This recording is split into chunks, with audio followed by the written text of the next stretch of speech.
ছবির বৃদ্ধ মানুষটির দিকে হৃদয়ের চোখ দিয়ে তাকান। তার চেহারার মাঝে হয়তো আপনার বাবার ছবি খুঁজে পাবেন। তিনি সপ্তাহে মাত্র ১৫০ টাকা বেতনে পাওয়া এক অবাগা মুয়াজ্জিন। জামালপুর জেলার সদর উপজেলায় রণনামপুর গ্রামের মুয়াজ্জিন আব্দুল হাকিম।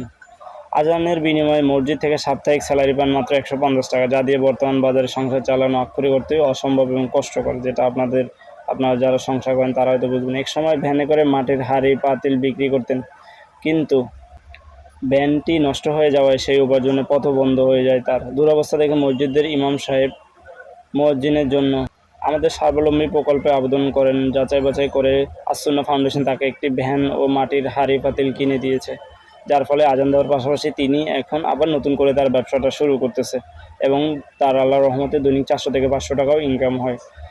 তিনি এমন একটা সাক্ষাৎকারে সে কথাই বলেছেন। এবং এখান থেকে আমি আপনাদেরকে একটা মেসেজ দিতে চাই, সেটা হচ্ছে এবারের জাকাত ফান্ডটা আপনারা আস-সুন্নাহ ফাউন্ডেশনে দিতে পারেন।